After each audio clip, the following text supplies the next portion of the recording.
Hey everyone, and welcome to Hustle Muscle Invest. I'm Hustle Muscle, your everyday Singaporean. I'm 37 this year, married, living in an HDB resale flat, no kids yet. I don't drive, I take the public transport and commute, and I believe we live in one of the most efficient places for such commuting to happen. By day, I'm solving development errors in IT, managing project timelines, and reacting to clients' requests on the projects. In the early hours of the morning, you'll find me chasing personal records in the gym. I'm a total fitness junkie. After paying our flat's down payment last year and realizing my past quick flip investments felt more like roller coaster rides than solid growth, I decided it was time for a new plan. Yes, the flipping was exciting and good, but it's not easy and very time consuming to constantly chase such alphas.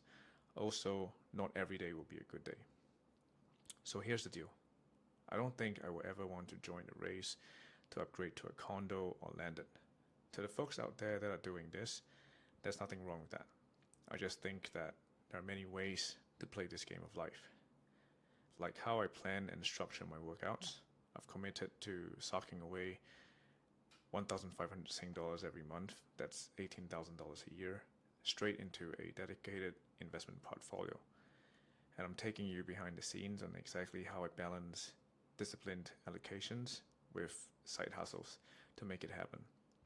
My side hustles are now mostly part-time fitness that I coach and do it on the side at different gyms in Singapore. What can you expect from this channel? No smoke and mirrors, just transparent thoughts, numbers, raw breakdown of the side hustles from workouts, how it contributes to my spreadsheets, and how I'm reminding myself to be disciplined in my allocation budgets into my portfolio.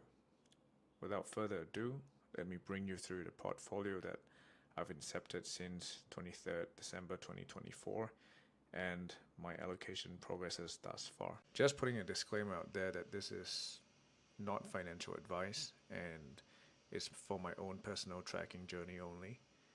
I manage my portfolio using ShareSite.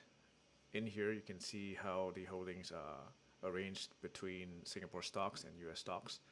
I started adding positions into the US market in February 2025, and this graph shows the tracked value of add-ons and also when the overall portfolio increases in value.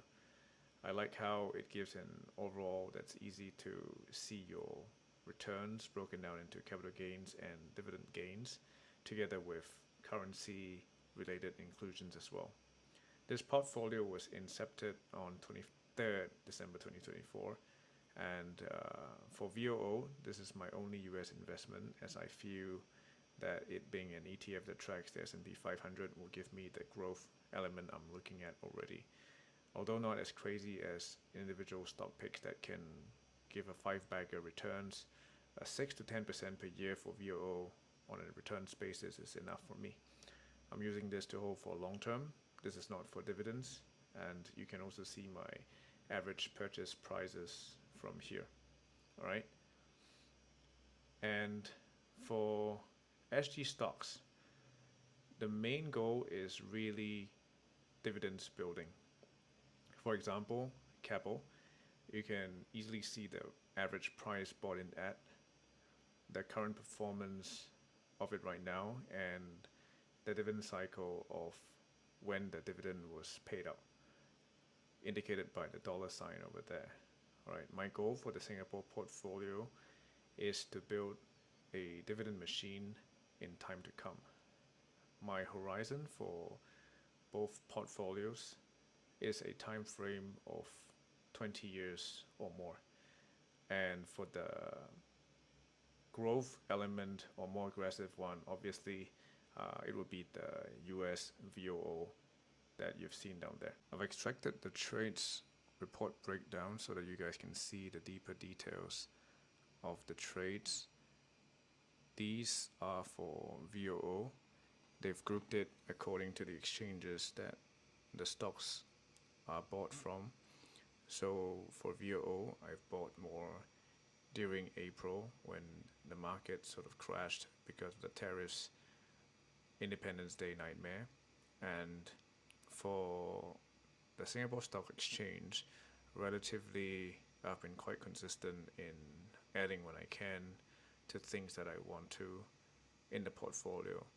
For Singtel, I used to have them, and there was a capital appreciation gain that I used together after selling it to purchase REITs, specifically Capital Land Escrow Trust and Maple Tree Industrial Trust. I wanted to have exposure to the REITs market, considering the valuation right now, and for Maple Tree Industrial Trust, I also bought in more last week, 1,000 units basically. But just wanted to point you guys to how I bought them, even with the proceeds together, sold for Singtel at 4,177. The summed value down here, as you can see, is also not enough, so I had to top it up a little bit, a total of 146, I think. So this is my allocation tracker split between the Singapore market and the US market, and down here you can see the things that I've added on for this year in total approximation of what I've directly done, and also I've included things like how I used proceeds to buy the stocks that you've seen in the tab earlier on. Now, for Capital Land Escrow Trust and Maple Tree Industrial Trust, I've paid it with Singtel's sale proceeds, and I've made a top up of $146 to buy these two. But for the recent ones, it's a top up that occurred based on what I had to allocate for the year as well. So as a commitment pie, you can see where I am at. I'm about 5,000 away for the year, and for the US market, I've not exactly topped it up since April. I still have a total of 1,003 to go, so that's about maybe two more VOO if we take into currency translation prices, etc. So I will take you to look at behind the scenes view of my trading, so that you can know what I do for my side hustles. I'll put more of these and tell you how much I earn per hour in more videos to come, but these are things that consistently add on to what I then combine with savings to buy more things to hit my allocation portfolio. I hope this gives you an idea of what the channel is about and what I do and intend to do to get there. And thank you for watching, and I'll see you in the next video.